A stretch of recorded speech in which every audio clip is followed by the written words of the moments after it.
The value of life is not in its condition, but in its donation. You are not important because of how long you live. You are important because of how effective you live. Namaste. We have all joined here to understand how and why organ donation is important. This webinar is hosted by Rotaract Club of BMS Yalanka in collaboration with Organ India and in partnership with Rotaract Bangalore Indiranagar and Rotaract Club Junction. I, Sanju SP, co-chair of this event, on behalf of Rotaract Club and all its partners, welcome you all. Today is the last day of our organ donation awareness drive. We have shared posters, slogans in social media to create awareness amongst people. We have all worn a symbol of support to organ donation. The green ribbon signifies this cause, and our fellow Rotaractors and volunteers have put up these badges to give this drive a kickstart. And we hope this touches many after this event.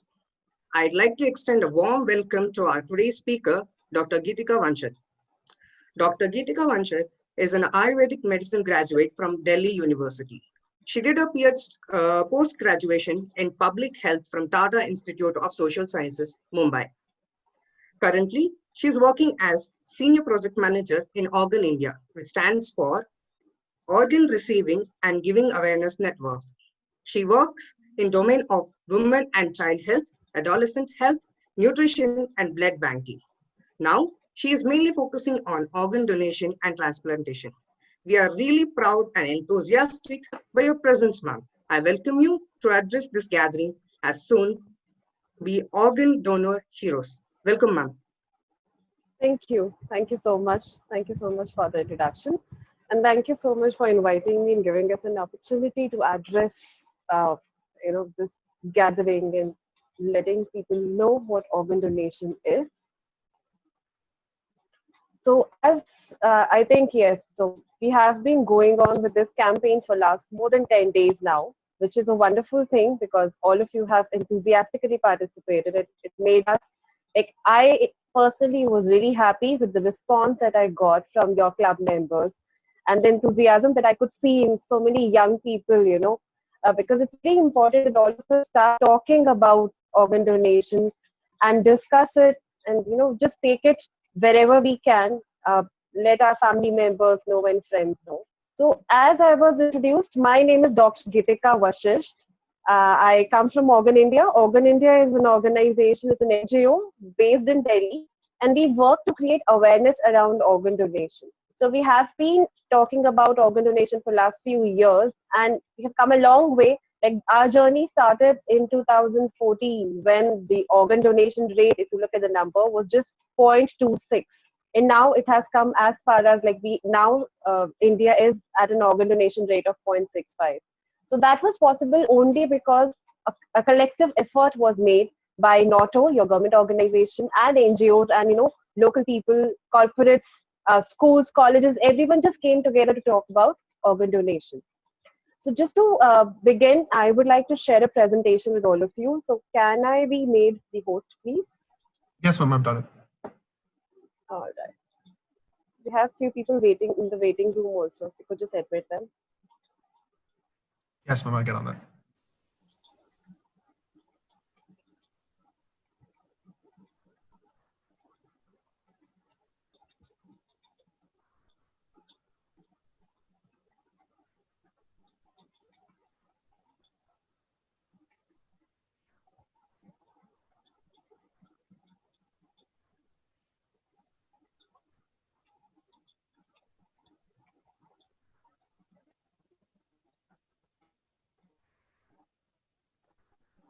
Can all of you see the presentation? Just let me know.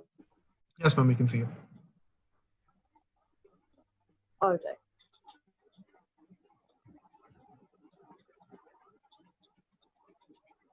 So Organ India, as was shared, is Organ Receiving and Giving Awareness Network. It is an initiative of Parashar Foundation.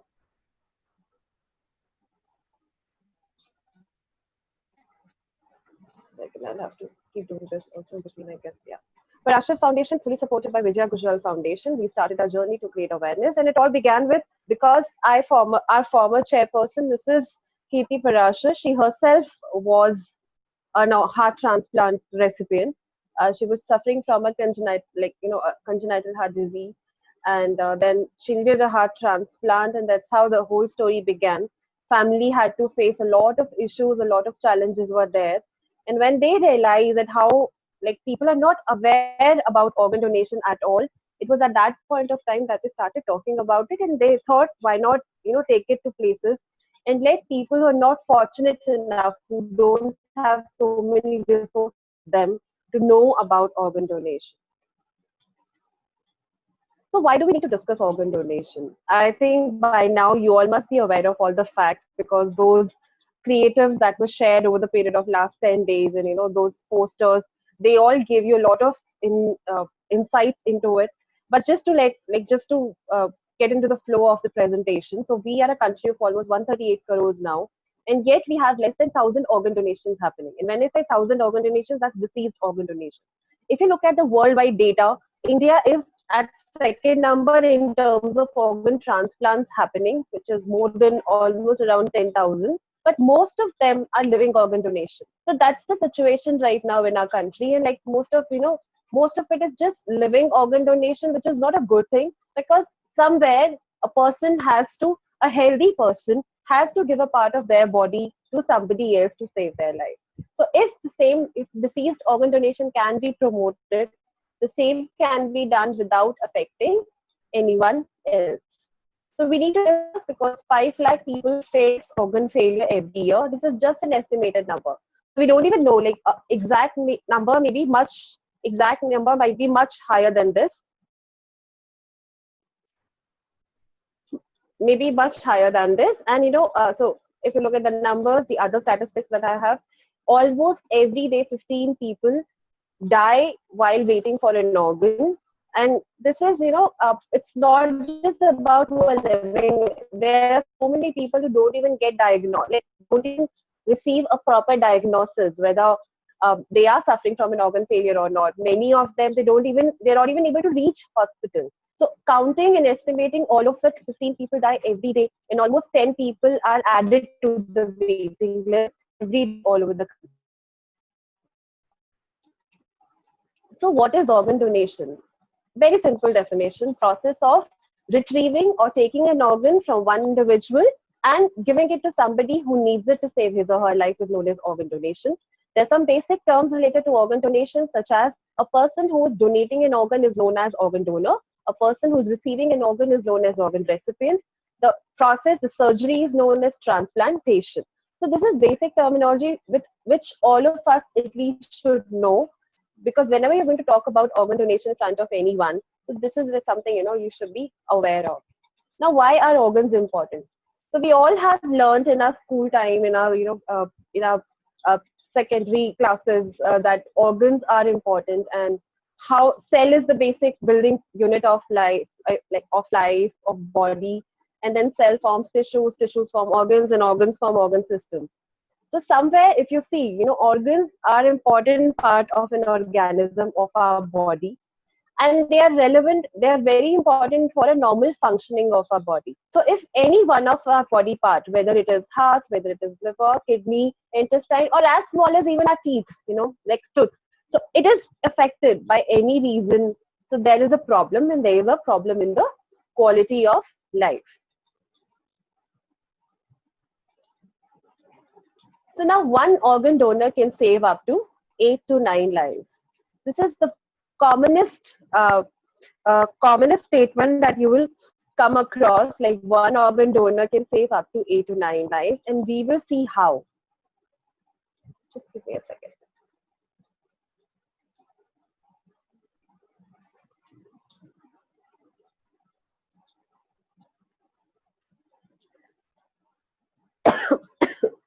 I'm so sorry.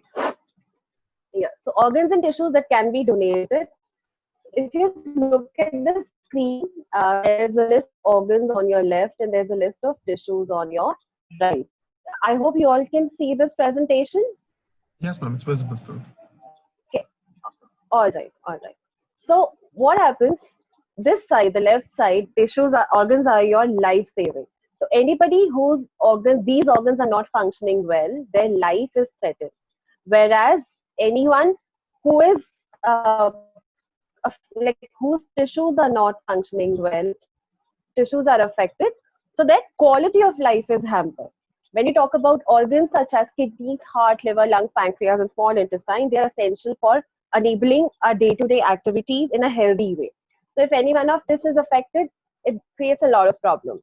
Whereas when tissues are concerned, it's just like if somebody is suffering from corneal blindness, if somebody's heart walls are not functioning properly, then they are going to get affected. Their quality of life is going to get affected.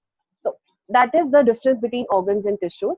And if you look at the numbers, which I was saying was 8 to 9, so organs, the life-saving one. Kidneys, we have 2, each can go to 2 different people.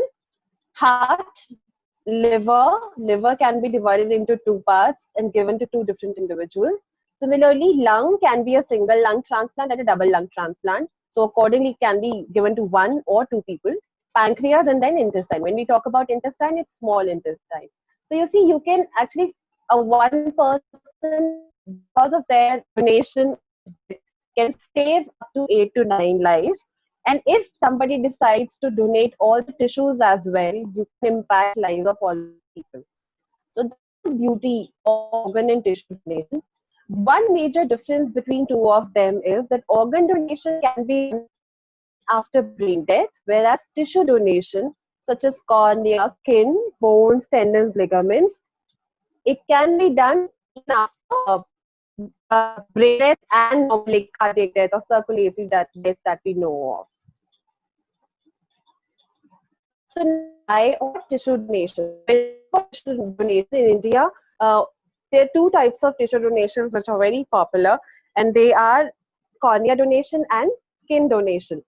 So cornea donation is very common. Like I'm sure most of us have seen those ads which were started in, like obviously we were kids by then, like when Aishwarya Rai became Miss World and she was featured in this advertisement by EDAI where her eyes were shown in the beginning and then gradually her face was shown.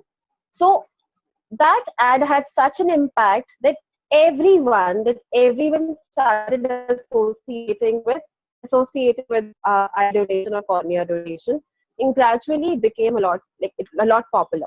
So there are a few things which one has to keep in mind. First of all, eye donation can be done by anyone. So any age, anyone, except for certain contraindications, such as if a person has died because of some viral disease, if there is a active infection in eye which can be transmitted, or if there is an active cancer inside the body which somehow affects eye and can be transmitted. In those cases, eye donation won't happen. But otherwise, everyone at any age can give corneas and donate and give eyes and vision to somebody. So all the family members have to do it as soon as somebody passes away. And if they have wished to be a tissue donor, to be a cornea donor, and family also agrees with them, so they have to follow these guidelines. So first of all, they have to keep the eyes moist and eyelids of the person closed so that the cornea doesn't dry up. So cornea, if you can see in the picture also, it's like a thin transparent membrane on our eyeballs, and it's just the outer part. So they have to be kept moist after death. So all a person has to do it either dip cotton, like damp cotton ball or a closed eyelid, and that's it. Switch off the fans in the room. ACs are allowed. The head has to be slightly raised so that blood doesn't flow into eyes. And then it has to be done within 6 hours. So the cornea donation has to take place within 6 hours of death. So after taking some time, obviously, to grieve for the loss of life, then if family, or actually it's always the friends or extended family members who come forward and remind the close relatives that this is something what can be done. So whenever we also receive a call on a helpline where people request us to coordinate cornea donation, so it's always from second or third relative. They come and call us and they say so and so has expired and they wanted to donate their cornea, please coordinate. So it's very important when we talk about organ and tissue donation, we inform not just our near relatives or near family members, but also our second or third degree relatives and friends, because they are the ones who are going to be a little sane when we pass on, and they are the ones who are going to remind our family members. It's very I think it's very unfair to, expect from our family members to think about organ donation or tissue donation at the time of death, because obviously they're very close to us. So it's the friends who keep everybody else sane and honor our wishes. So, and the last thing obviously is, which has to be done first, like within few hours or maybe half an hour, 1 hour or 2 hours, it's contact nearest eye bank. If somebody wants to donate cornea but doesn't know where to contact, they can even call Organ India's helpline number, and we coordinate cornea donation all over India. So second type of tissue donation that is very popular in India is skin donation. Again, it's used for grafting in patients who are burn acid, like acid victims or acid attack victims or burn victims. So for their healing, proper healing and comfortable healing, they need skin grafts, and for the same purpose, skin donation is done. Next is body donation. So now many of us, we do realize the importance of medical, like human body in medical science and research. And many people at a certain age, obviously not like, maybe people in 30s and 40s do not think about donating their bodies so often. But at an age of 60 plus, people start disassociating themselves with their own bodies, and they know, this is just a vehicle to live life nicely. And once they are gone, so it's of no use. It's either going to get buried or burned.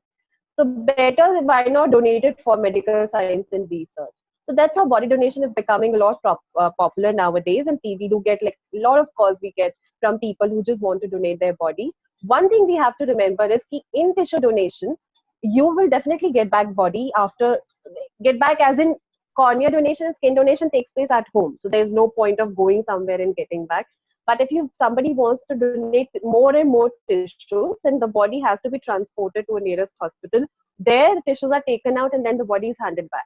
But in body donation, one thing and the major difference is the body is not returned. So body donation itself is like you're just giving away the body, irrespective of whatever you want. You pay your last respects, you honor the deceased, and then you just let it go and you donate the body. And that body is again, it's embalmed and then preserved nicely, and then students study over it. Like that's the different process which is followed. But all we have to remember is that family members won't be allowed to visit again. So it's not even, if later on, maybe after 6 months, you realize you want to just see individual's face, and you just go and visit the anatomy department and say, I want to see so and so because we donated their body. So that won't be allowed. That's not allowed. Now we're going to talk about organ donation, the types of organ donation. So which is two: living organ donation and deceased organ donation. So living organ donation, as the name suggests, is a donation which is done by somebody while still alive. It is in India, it is restricted to kidney and liver. And a very a major statement that has been written in the law is a near relative of the patient can donate only. For unrelated donors, they have to make a special application. So what happened? We all have seen in old movies how in 80s and before that, it was always portrayed as if getting a kidney was just you throw away some money, you get a kidney, or you get a kidney from a house help, from a servant, or somebody who's in a marginalized position. That exploitation was very much prevalent, and it was showcased in our movies and cinema also. So once the government realized that it's going haywire, and there is gradually the number of patients was also increasing, and so was the exploitation, they came up with a law which is known as the Transplantation of Human Organs and Tissues Act. So this act was passed in 1994, amended in 2011, and the rules were laid in 2014. So under this act, they defined who can donate organs while going for a living organ donation, and what all method and processes have to be followed while going for deceased organ donation. A lot of things were identified, like brain death was identified as a form of death. So before 1994, before the amendment followed, so brain death was not well defined. So doctors are facing a lot of issues because it was becoming difficult for them to not just identify, but to convince the family that when somebody has said, like when doctor certifies it's a brain death, the person is dead. So, that confusion, just to remove that confusion, brain death was identified as a form of death, especially because in government certificates, when you issue a death certificate, there has to be a date and time of death. So it was becoming problematic for those doctors because once the brain death happens, the person is dead, but eventually heart stops. And, those two times are different. So it was difficult for them to announce the time of death. just to avoid all that confusion and just to make it easier for organ donation, this clause was added in the law. So now, as I was saying, the law said near relatives of the patient can only donate liver and kidney. So in kidney, it's like one kidney is donated, liver, a part of liver is donated in living organ donation. One can survive with one kidney all their life. That is not at all a problem. There are people who are born with one kidney and they live whole life very healthy. And then it's only in 70s or, whenever they get an ultrasound done, that they realize they had only one kidney. So there have been cases like this also. Similarly, liver is a wonderful organ in our body. It can regenerate. So once donated, like within 3 to 4 weeks, the donor liver comes back again to its original size and there's no problem at all. So when you talk about near relatives, these 6 relations, if you can see on the screen, it's parents, siblings, children, spouse, grandparents, and grandchildren. So these 6 are known as the near relatives according to this Quota Act. And the others, which we actually call as relatives, such as like cousins and uncles and aunts, friends, and so these are all unrelated to patients. So for somebody, like if there is a person who suffers from a kidney failure, there's no near relative, as in parents are at an age where they are not medically fit enough to donate. They are single, so no spouse, no children, no grandchildren, grandparents are no more. So then they're left in like what to do. Just to avoid and make it easier for them, because it's government's responsibility to save each and every life, this unrelated to patients clause was added. And under this clause, it was informed that people can come forward, like somebody, if my friend wants to donate to me, or if a boyfriend wants to donate for a girlfriend, so they can definitely come forward and donate kidney or a part of liver. But all they have to do is prove it that they're doing it out of love and affection. So there is a proper panel, there is an authority in front of which they have to undergo a strict interview process. They have to let them know and they have to make it very clear, so they have to let them know that they are doing it only for love and affection. And once the panel is satisfied, yes, it is only out of love, then they give it a go ahead. So it is just, deterred people who are exploiting earlier and, getting random people from anywhere and saying, this so-and-so person wants to be my donor. So just to prevent all that, this thing was included. Now we are going to talk about deceased organ donation. This is the type of organ donation that we all want everyone to be a part of. We want to promote it, because if this goes higher and higher, the living organ donation will obviously, decrease, the number will decrease. Even if not decrease, but there's so many unfortunate people who don't have anyone in their family, whether near relatives or unrelated, like who are eligible. If maybe there's no match, maybe there's no blood group matching happening, maybe there's no HLA match, and there's nobody available only who's coming forward. So just to save their lives, it is always advised that deceased organ donation in a country should always be higher than living organ donation. So all organs and tissues can be donated after in this thing. It takes place after brain death only. So just remember this line, which we'll talk about later. Consent of next of kin is essential and there are no monetary benefits. I'm sure you all know organ donation is a complete altruistic act. There is no monetary benefit at all, whether living or deceased organ donation. And consent of next of kin is essential when it comes to organ donation after death, because obviously they are the ones who are going to decide. So in India, even if I say yes to organ donation, I get a donor card and inform my parents, okay, I want to do it if a situation comes, but it's their call whether they want to do it or not. So our duty is not just to become not just to pledge to be an organ donor, but let our family and friends also know that we really want to do it, because they are the ones who are going to respect our wishes and get it done. Now, there was a line that it happens only after brain death. And even I mentioned that organ donation is possible only after brain death. The reason why we have less chances of somebody, donating organs, and even if there's a probable brain death, and if people say no, then those chances are also lost.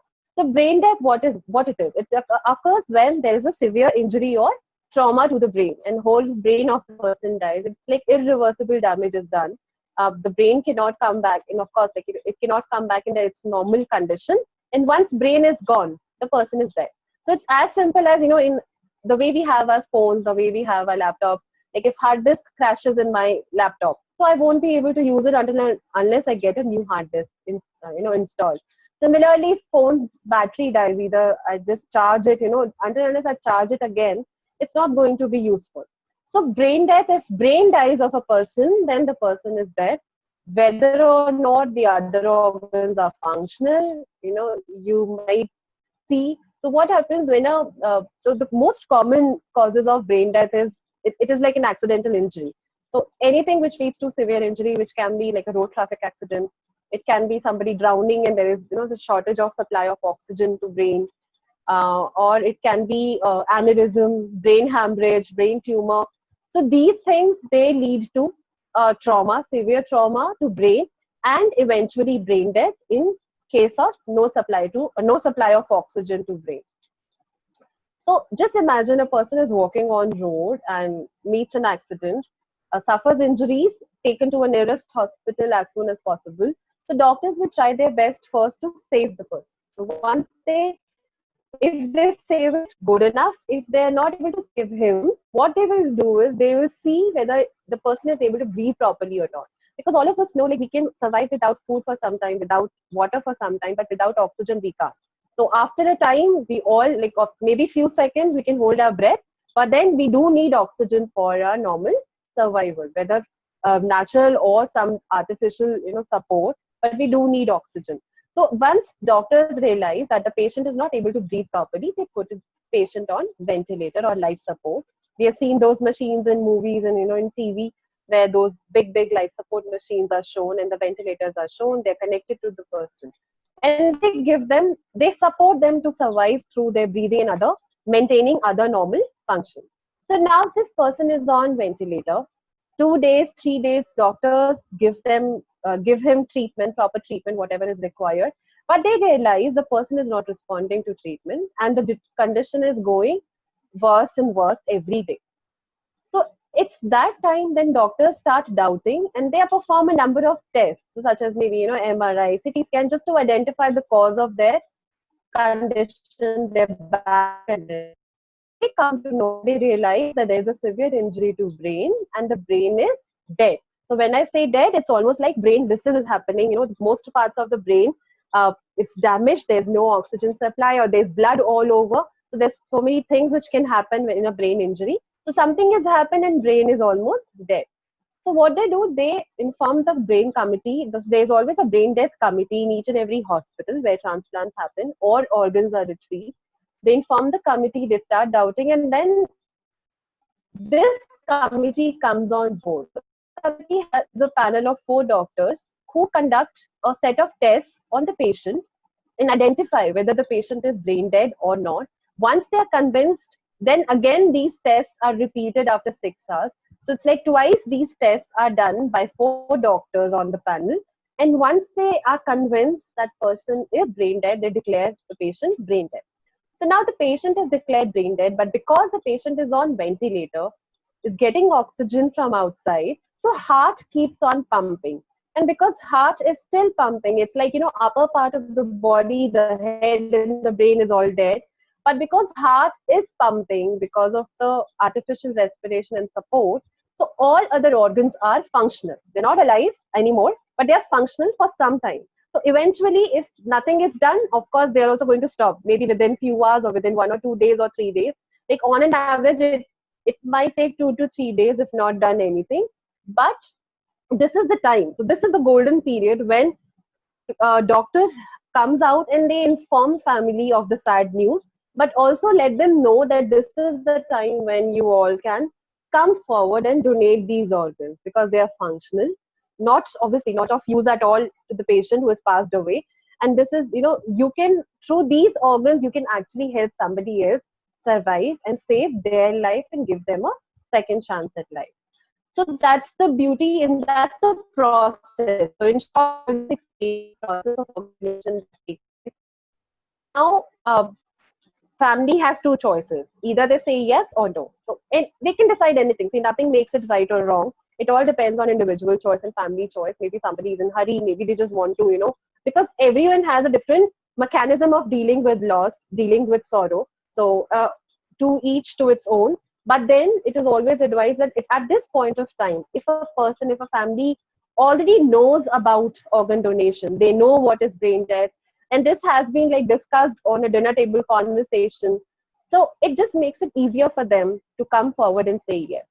So if they decide to say no, then they're given another choice whether you would like to unplug the ventilator support or you would just like to wait, because eventually it's going to go into multiple organ failure. So no, nothing can, because the patient is dead. Brain death is dead. So it's nothing like the person is suffering from brain death. Person is brain dead. So person is dead, gone. It's just, it's just a matter of few hours or maybe 1 or 2 days, and the organs will also start deteriorating, and there will be a multiple organ failure. Now, the second choice is to say yes to organ donation. And if they at all say yes, which we all want everyone to be, then then the team of doctors, they become hyperactive. Different teams are called. Like if there is an organ donation happening, so first of all, the call goes to NATO. NATO is your National Organ and Tissue Transplant Organization. This is a government organization working under Ministry of Health and Family Welfare. So they're the ones who are responsible for everything related to organ donation in India, whether sharing of organs or where it goes, all the regulation and also enacting this, act also. So it all comes under NATO. Organ India also works under the aegis of NATO. So once NATO receives call, they decide that where they try to find out like where is the need of the organ. There is a proper waiting list, central waiting list. Then they identify the person according to blood group and then other factors involved, and then they start calling the recipients. Patients are called in the hospital, and if there's a need, maybe a patient is brain dead and declared A hospital, but there's no patient available. According to the list, there's no patient in A hospital, but there's a patient in B hospital. Then the organ has to be transported from A to B. So all that is taken care of by, like all this coordination is taken care of by NATO along with the help of the hospital concerned. And accordingly, the organ is transported and then transplanted in the patient in hospital B. So now just to ensure that the least time is taken, a green corridor is developed, is managed between hospital A and hospital B. I'm sure you must have come across one or the other green corridor in Bangalore, because Bangalore is full of so many hospitals, so many corporate hospitals and private hospitals. And every other day, some or the other green corridor is happening there. So why there is a need of green corridor? Because as you can see in this slide, every organ has a lifespan. Unfortunately, organs cannot be refrigerated or frozen or preserved outside human body for a very long time. So like heart has to be not just taken out within 4 to 6 hours, but also transplanted in 4 to 6 hours. Similarly, kidneys have to go inside another human body within 30 hours, liver 4 to 16 hours. So you see, it's a very short window when everything has to take place. Like a team of doctors has to retrieve also, transport it to another hospital if at all required, and then another team of doctors, surgeons have to transplant it in the recipients also. So there's a lot of work and coordination involved in the organ donation process. So now I hope you realize, how complex this is and how so many points and so many people are involved in it. And it is such a, like, how do I say, it is such an important thing for all of us who are involved directly into the procedure, that none of the organs should go waste. So even if it's like one heart, so for making one heart transplant possible, there might be a team of almost 50 doctors and paramedics and nurses, they all coming together and making it happen. So it's that big. Now, India, as I've already told you why we are talking, it's just 0.5 per million donation per million population. So which means like out of 10 lakh people, not even one is actually donating organ in India. And that's a very bad number, yes. But I think over the years, we are trying to cope, like we are trying to make it better and better. And looking at the enthusiasm now people have developed in last few years because of everyone's efforts. So I'm sure and I'm confident that this now will go high and we'll be able to reach at least one number per million population in next 1 or 2 years. Now, eye donation, when I was talking about, all we need is just 50,000, like all we need is just 2 lakh corneas. So even if like all of us just come forward and pledge to be an organ, to be a cornea donor, all those who are suffering from corneal blindness can be given a second vision and we can help them improve their quality of life. Now, the crux is it is important to discuss your decisions with your family. I have been stressing upon this for last like 30-40 minutes a lot because at the end of the day in India, the law currently says that even if you want it, your family members have to say yes, your next of kin has to say yes, and then only an organ donation can take place. So even if I want, if my family says no, it won't happen. But if I don't want, like there's vice versa is also true. Like if I don't want to donate my organs, but my family is convinced that it is a good deed and they want to go ahead with it, then they can without my permission or without my wishes. Like I want or not, it can be done. Now, the only purpose of when we talk about, like when we tell people to pledge to be an organ donor and get a donor card, the only purpose is it just strengthens your case. Like when I'm going to just, like I'm sitting on dinner table having a conversation with my family, and I let them know, oh, you know what, I really like this cause, and I think I want to support it. And eventually, if at all a condition comes, because none of us is sure how we're going to die. So if at all I die of brain death, so please donate my organs. And then suddenly my family is like, okay, like, okay, we'll think about it at the time. Let's see what happens. You don't know whether we will be there or whatever. So these conversations then they just go haywire. If I have a donor card, which I have displayed somewhere in my room, in my office, I let my friends know, I let my relatives know, then they're pretty serious about it. So it's similar to what we have. Like I learned driving, I start driving on road. Without a license, I will be always doubted. Even if I drive like the best, like, even if I'm the best driver in the area. But if I have a driving license, even if I don't know how to drive properly, the policeman will be satisfied. That no, she has a driving license, so she must know driving. So it's something like that. So that's the only reason why we, you know, uh, motivate people to come forward and pledge and have a donor card. Otherwise, donor card in India is not a legal document. Just remember that. And you can anytime just say no to organ donation. Just let your family members know that you don't want to do it, you don't support it anymore, you don't think it's a good idea, and then just say no, just don't do it if at all the situation comes. So now there are certain other myths and misconceptions around it. So first of all of us have this habit of thinking, oh, we are 50 plus, oh, we are 60 plus, and won't be in very good condition, body utilize them up to whatever mark, and we don't think that they are good enough to be donated to somebody else. But that's not the reality. So the reality is we let the doctors decide. First of all, there has to be, so you just look at the probability, if like permutations and combinations, if you start talking about it. First of all, a person has to die of brain death, and then the doctor has to identify, and then doctor has to ask for permission, then family has to give permission, and then only doctors will examine. So instead of blocking those possibilities at the first step, all we need to do is just go ahead, pledge to be an organ donor, and let them reach at least till the fourth step.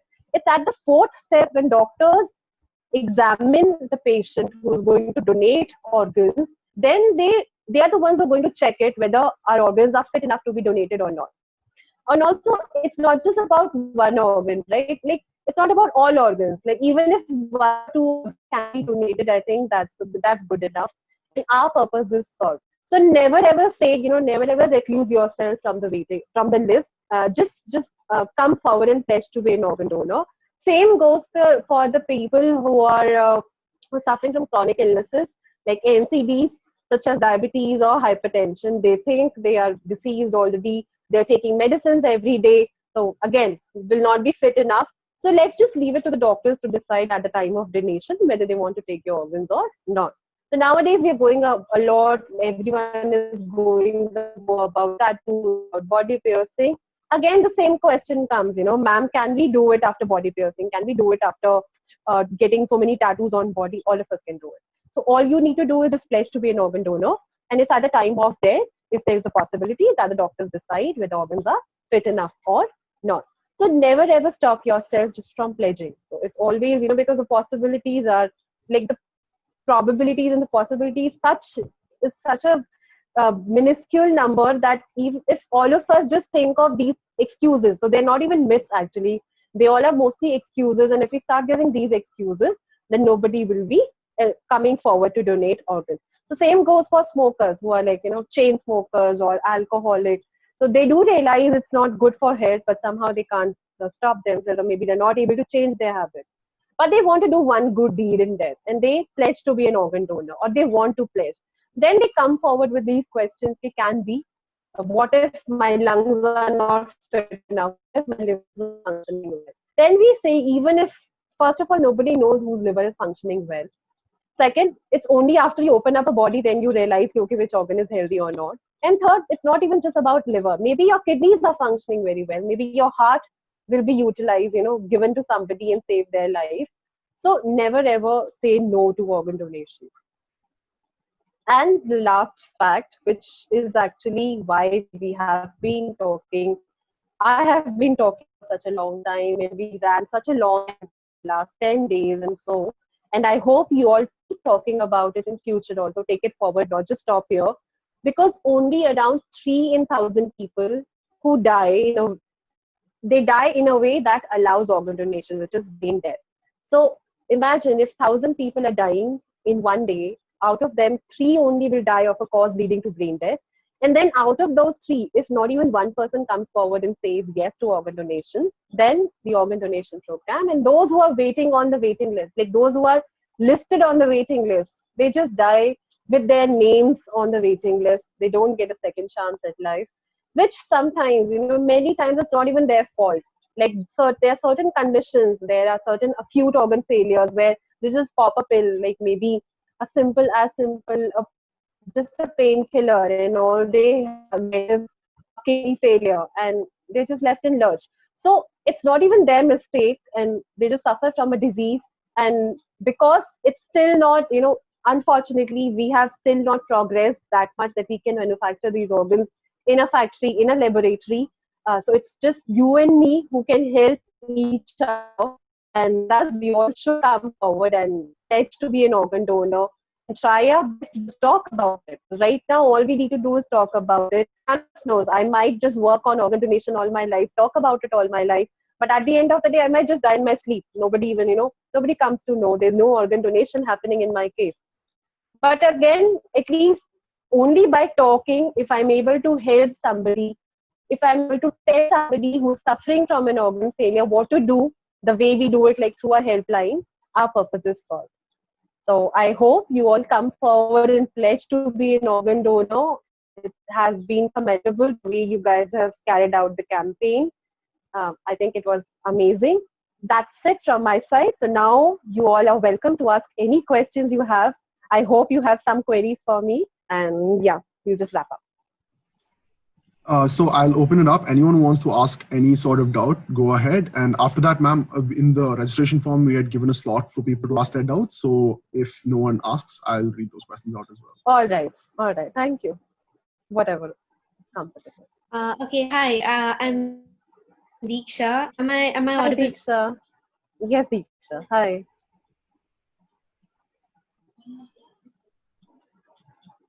Okay, I think there's a little bit of network problem on her side. Yeah, I think she lagged out. Okay. Anyone else? We'll come back to Deeksha. Yeah. Okay. How about I read out the first question that was asked, ma'am? Yeah, Roy. Let me know. Ma'am, so the first one that was asked was, will the organ donation pledge expire? Will the card that we get lapse? And what are the details of the validation of the card was the first question that was asked. Okay. So first of all, when I said you can come forward and pledge to be an organ donor, all you have to do is go online, click on the pledge, like fill in the pledge form, submit it, you get a donor card. So there's no expiry date of this donor card unless you come forward and say that, ma'am, I want this to be removed from the register. Like, I want my registration to be removed from the records, or you tell your family members that I don't want this to happen. Okay, I am audible, right? Because all of you, Yes, please, I don't know. Is it? Yes, ma'am. Yes, I think ma'am. it's is it my internet connection? I don't know. No, ma'am. Your audio is pretty clear. It's just a video lags a little bit, but your audio is perfectly clear. So okay, then that's fine. That's fine. Yes, ma'am. So so there's no expiry date, and plus, when you say validation, like a validation as in like authenticity of the card that we are issuing. So if you look at the donor card, there is a column of registration ID. If any one of you have received it on email. So there is a proper registration ID. That registration ID is a government registration ID, which we get from NOTO. So that's how Organ India is working. It's not just working individually, it's working under the aegis of NOTO. And if that is a government number which all of you get as an organ donor, so currently there's no provision of any benefit or any incentives to become an organ donor. Maybe in future there might be.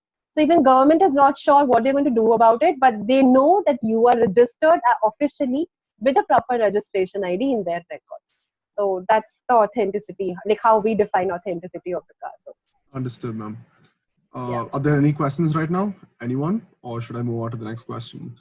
Or you can write in chat also if anyone wants to write. Yeah, sure. Anyone, you can directly.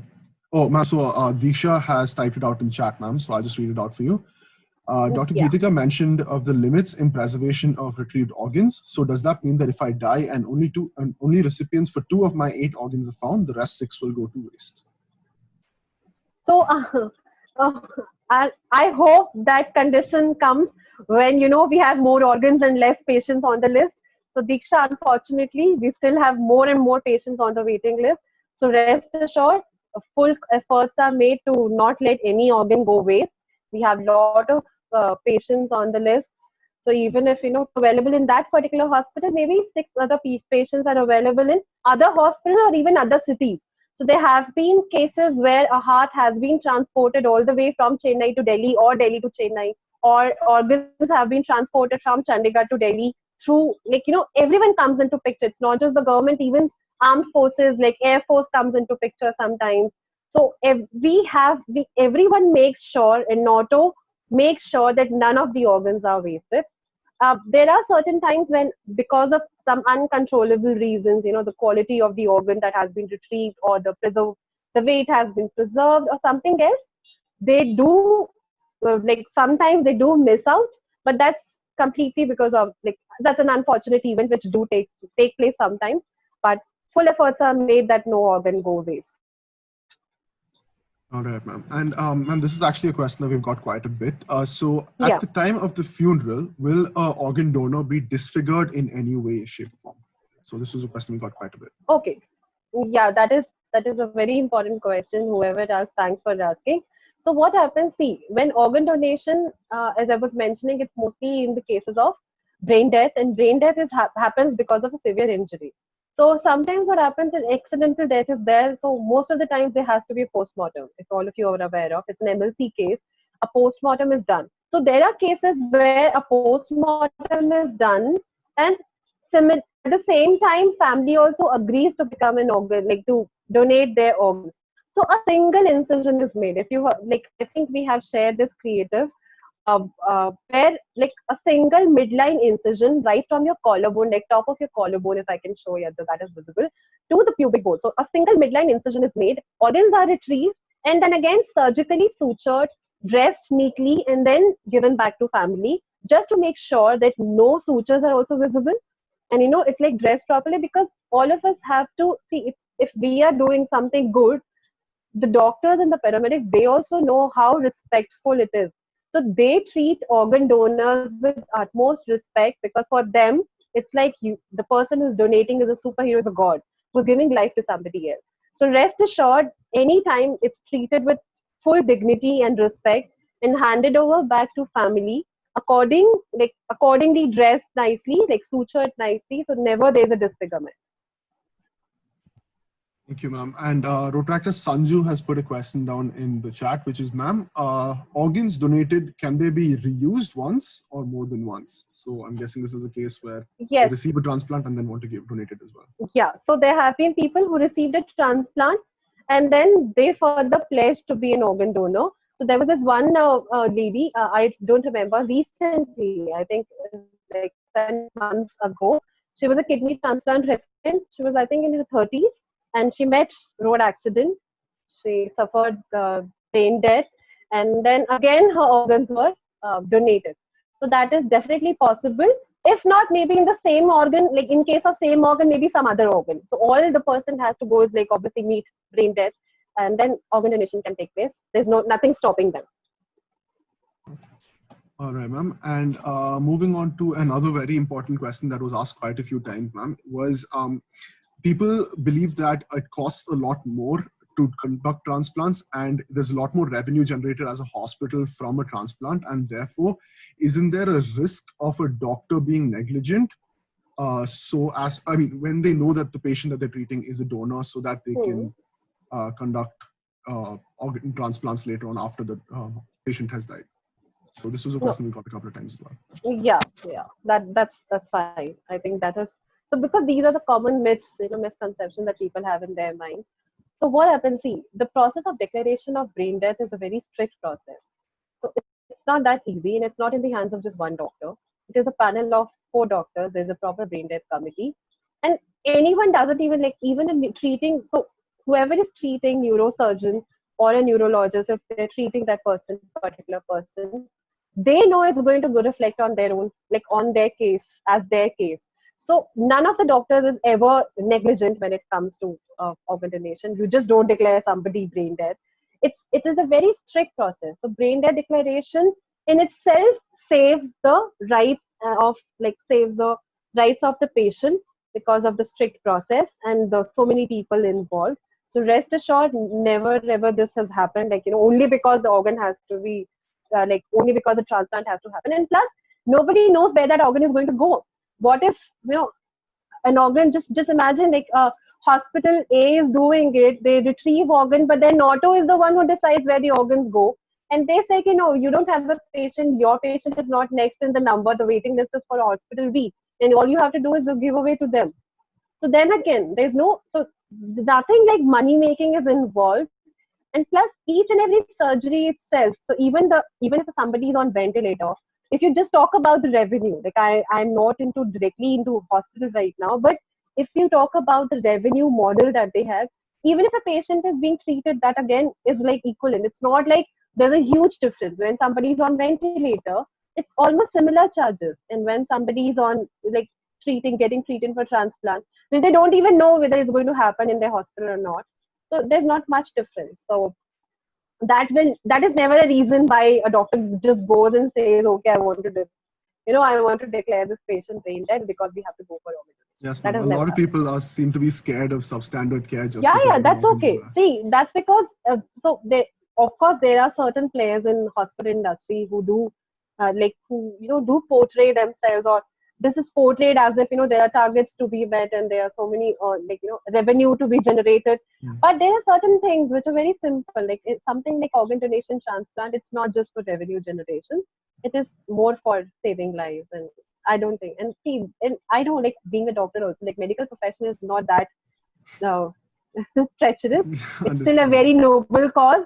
We can see how all corona warriors, how all doctors are actually doing all that they can without thinking of their lives. So let's just rest that thought away from our minds and trust our doctors. Sure, ma'am. Ma'am, now I'd like to read out Retractor Mridula's question, which was, when I spoke to my friend about organ donation, she told me that her family believes that the body must be buried with all organs intact. Is it at all possible to address these religious beliefs and convince families to support the cause? Okay. So first of all, whoever, I think you should tell your friend, please look at the numbers, and it's, not just about becoming a donor, but eventually the way we all are leading lives, the way we are harping on junk food, the way we are suffering from BP, diabetes, obesity, all of us are actually 6 times more prone to need an organ than donate one. So it's the same, if you just talk to the same friend and you talk to her about what if an organ is required within your family for a family member of yours to save his or her life, the same lady or gentleman, whoever, he or she will come forward and say, yeah, I need an organ. What do I do? Now tell me from where I can arrange an organ. So, you have to look at both sides of the coin. Also, when people tell you, so I generally say, first of all, nobody is seen afterlife. We don't know what is going to happen after death. Second, none of us know whether we are reborn or not. I don't know. Maybe it's just first time I'm on this earth, or maybe it's the last time I'm on this earth. Nobody knows. Third is, when I am going ahead and donating food to needy, I'm donating money for various donations, whether religious or just like that, helping somebody. So then I don't think that these are I will not get these. All I think is I'm donating 50 rupees in a temple, and I pray from God that I get 50,000 back from it.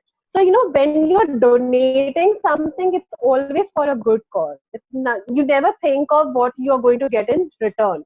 And organ donation is a very noble donation that one can do. And just think what use will it be? Like even if somebody is buried, and there are people who are born with, like who normally born with one kidney or with some deformity. It doesn't mean like it has nothing to do with it, it's all about your genetics, it's all about medical science. It's nothing to do about their previous life or maybe their next life. So I don't think so. And all of us actually believe this. Okay, so when we talk about, oh, you know what, like we should be buried in one piece. What if you suffer an accident in your life? What if a leg is amputated, an arm is amputated? Are you going to say that, oh, now my leg is gone, so I'm not going to be born with two legs in next life? So anything can happen to anyone. What if your own gallbladder starts throwing problems in your body? Then you do go and visit a doctor and get a gallbladder surgery done, right? You don't wait for it to burst inside your body and give you like overall infection sepsis. You just go to a doctor, get it removed, whether it's your gallbladder, whether it's your uterus, whether anything which is creating problem inside body, you get it removed while you're alive. So why not when you are gone? When you are gone, you don't need those organs anymore. And heaven definitely doesn't need it. So we need it more than that. So yeah, all of us should come forward and donate it. That's it.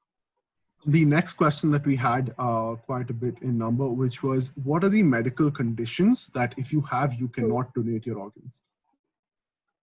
All right. So, some infections such as viral hepatitis, anything which can be contaminated and which can affect a recipient's health, such as viral hepatitis or an active cancer in the donor, and something like what is happening, corona. So, like COVID-19 patients cannot donate organs because, again, it's going to affect the recipient or even the surgical team and everything. So, these are all contraindications. The earlier even HIV used to be contraindication, but nowadays what happens if a recipient is also suffering from HIV or AIDS, and if they decide, like they are well informed, and they are just told that the donor was HIV positive, and since you are also in the same bracket, so if you agree, then the transplant can happen. So it's with consent. Otherwise, this is also contraindicated. Okay, ma'am. We have a question from Protractor Koheli, which is Yeah. Is there any form of donation that can be made while we are alive? And if so, what is the procedure for signing up for that? Okay, so first of all, while alive, if a family member suffers from an organ failure such as kidney and liver, we can donate two of these organs. One is we can donate one of our kidneys and half, like a part of our liver, which regenerates. That's your living donation. When you talk about tissue donation, unfortunately, you cannot even donate tissues in while you're living. So living donation is restricted to only two organs, that is kidney and liver. And for the same, you can just, the pledge system is the same. If you want to become an organ donor after death, while living, so you have to have a near relative who's suffering from organ failure. Automatically, you come to know that so-and-so friend or a relative is suffering, and you just come forward and donate it. But after death, the only thing you can do is you can pledge to be an organ donor by filling in the online form and getting the donor card and letting your family members know that if a unfortunate event happens and a situation comes, then they just say yes to organ donation. That's it. Okay, ma'am. And the next question we have from Protractor Sharno, which is there any age restrictions for donating your organ? So no, there's no age restriction. So last, I think last month itself, a baby was just 72 hours old, an infant actually, a 72 hours infant has donated organs in Chandigarh, and we have seen organs being donated by somebody who is like 88 years old also. So it all depends on the conditions of the organ and the donor at the time of death, so which is examined by doctors, and then a decision is made whether somebody can do it or not. Less than 18, it's guardians who decide, and like they are the ones who are going to decide whether organ donation can happen or not. After 18, you can definitely pledge to become an organ donor, but final decision again is your family or next of kin. So there's no age bracket as such. The final question that we had on the forms was, how does the donor card help us at the time of death to make the donation? So I think I addressed this question in my talk itself, that how it just adds authenticity. It just adds weight to what you're saying. See, as kids, like even if we grow like 40, 50 in front of our in front of our parents, we'll always be kids. And if like there's always this that sense of immaturity that they think we are, even like when it comes to taking decisions. And when you're talking about something like as big as organ donation, and we're telling them, please do this on my behalf, if at all, so then they just want to know that you're pretty serious about it. So it's the same way like how we write our wills, like how we decide for ourselves that after we are gone, who is going to get my one house and who is going to get my other house, my car and everything. So similarly, like even if I decide, so that's how I'm just deciding. And when I come up with that document, particularly with that donor card in my hand and tell my family members or display it somewhere in my room.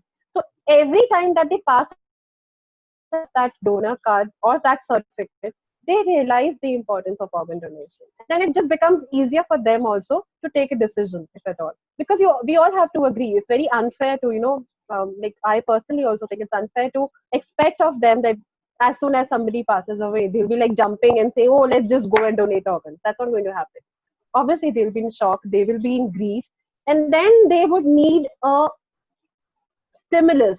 So that passing by that your donor card or looking at your donor card or your certificate, that will be the stimulus in them that they have to go ahead for organ donation. We have a question coming in from Protractor Dilasa, which Yeah. is, can a living donation be made only to family close ones? Yes.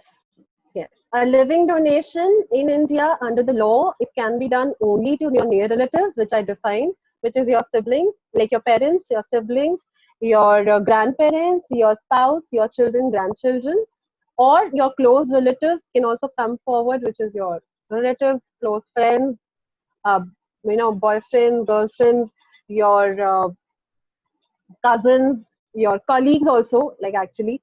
But then they have to prove in front of the committee, they have to prove that it is only out of love and affection. So it's not like anybody who's walking on street just comes forward and says, oh, I want to donate organs. Or maybe I, like after listening to this talk, I can't just go and stand in hospital and say, I have just, learned about organ donation. I have 2 kidneys, please take one and give it to somebody. I can't do that. So that's still not allowed. Ma'am, I'd like to ask a personal question, something that I've been interested in, which is to pledge your entire body in itself towards science, ma'am. Not just organ donation, but to pledge it towards science. Two questions, actually. The first part is, can you donate your organs and then pledge the rest of your body to science? And okay, so the second part of it would be just ask me the second part. Yeah, so the second part is, how does it work from the hospital, ma'am? So say I am pronounced dead and then they want to take my body for science. So how does it work in terms of like the rituals? So if they want to bury my body, so what would be the rituals like? Would there be any portion that you can like maybe bury symbolically, something along those lines? Just more specifics about how donating your body towards science works. Okay. So first thing, if you want to go ahead for organ donation and body donation both, that is not possible. So first of all, if somebody if somebody suffers, if somebody is brain dead, and organ donation is possible, the first preference will be given to organ donation because that is going to save lives. And if at all organ donation happens, then once the organs are taken out, then that body, because it won't be intact, as in it won't be intact, so it can't be preserved properly.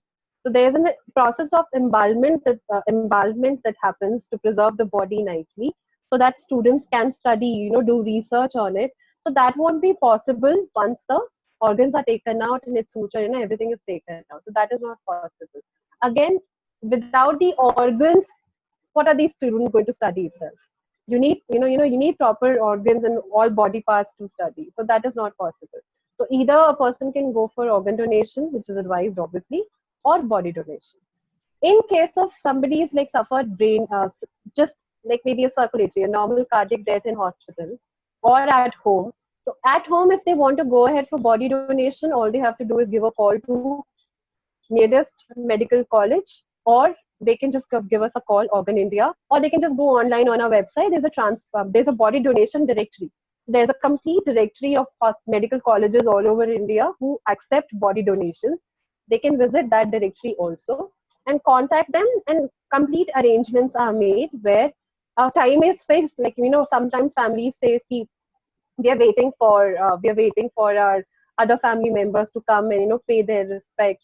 So can you just give us some more time?" So they can take few hours, but ideally it's like as soon as possible, so that the body reaches in a condition where it can be preserved nicely. So they can take few hours, pay their last respects, but then once the body is handed over, so once the ambulance comes to take over the body, so ideally always anatomy. These donations happen in anatomy department of a medical college. So these medical colleges, they send their own ambulances to the place whoever is donating. They receive the body, and then the body is brought back in the medical college itself. Ideal situation is this: they might take few hours, but in case people just say, "Oh, we need something," so there have been times when they just keep maybe a nail or a hair. That's it. Otherwise, nothing else is given back, and you can't actually keep anything. You just pay last respects in the memories of the person. Thank you so much for those questions, ma'am. I'm just going to Welcome. wait for maybe Welcome. 30 seconds. If anyone wants to put any last questions in chat, I'll just wait for you Yeah. guys. And Also, I if you guess could take a picture also, like a group photo. yes, ma'am, if I've been doing everyone that can... during the session. Oh, okay, with everyone's videos on, Oh, yes, okay. that would be amazing. Okay. Everyone who has maybe the ribbon Yeah. on and has your videos on, could you guys turn it on so we could just have like a nice group photo? Yeah. I would love to see all those good and happy faces and who are like a part of this campaign. And I'm so happy to see the response. And I think this lockdown gave us an opportunity to reach not just to people in offices in India, like in Delhi, but also outside it. So I think that's the most fortunate thing that can happen. Yes, ma'am. Okay, so everyone, I So think everyone's turned on yeah, the let's cameras right just now. give a nice, and then let's just give a nice smile and say yes to organ donation for sure. Yes. And just, it's your decision. See, even if you don't want to do it, nobody can force you. There's nothing like right and wrong. It's all about what you believe in. So if you believe in a cause, if you still have any queries, you can anytime reach out to me. You can take my number from Roy, or you can just contact Organ India on a helpline number. We'll be happy to help and answer your queries. And just be reminded, so we are talking not just about the patients, but we are also talking about the rest, like not just about the donors, but the patients who actually want it. So it's also about helping those who need it, and just giving them a ray of hope. So if that is also possible, so I think our deed is done. All right. Thank you, Is ma'am. everybody So online? yeah, I think everyone's come. So guys, I'm taking a picture Okay. in 3, Yeah. 2, Just give and your best smiles. Yeah. thank you guys. So Yeah. Just I achieve. took Yeah. the Thank you so pictures. much.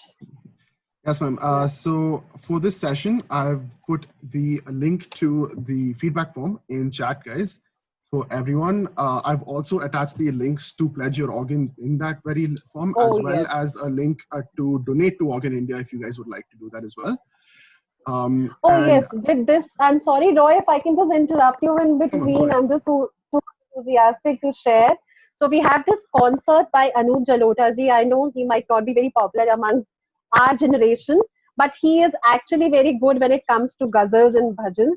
So maybe your parents, if they enjoy these ghazals, and they would be happy to listen to him.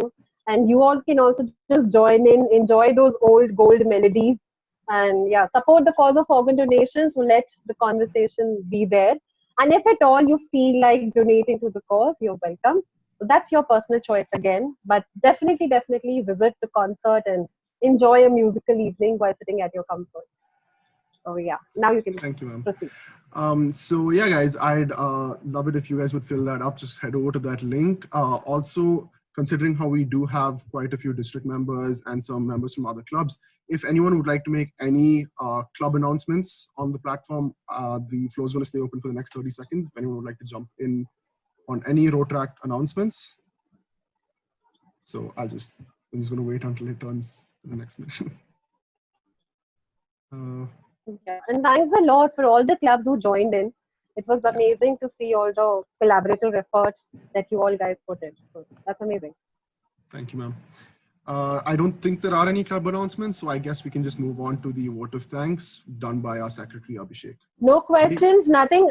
All right. So I hope you all enjoyed this session, and thanks a lot. Are we over with the meeting? Ma'am, we're just waiting on Abhishek. Abhishek, are you there? Okay. Yes. Can you hear me? Yeah, go ahead, Abhi. Yeah.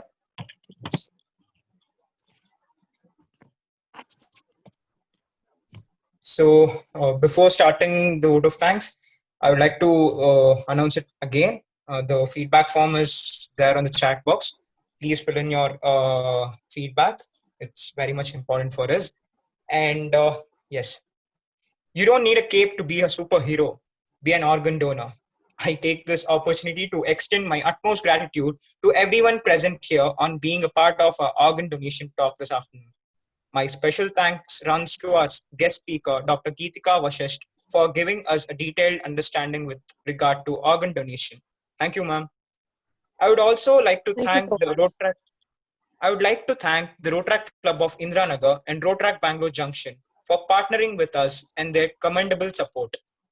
I'd like to thank the district for allowing us access for today's session on their Zoom account. Special thanks to District Rotaract Secretary, Rotaractor Arun Teja sir, for helping us. I would like to thank our ZRRs, Rotaractor Joseph Wilson and Rotaractor Amok Simha. My gratitude wholeheartedly extends to all the participants of this event for considering pledging your organs so responsibly. Each organ donor is a warrior, and I'm confident when I say this talk would have produced a lot more warriors. Let's not consider pledging our organs the end. Let's spread the word to a larger society. The drive may end tomorrow, but our duty as road tractors will remain alive forever. Here's to a more considerate and happy India. Thank you. Jai Hind.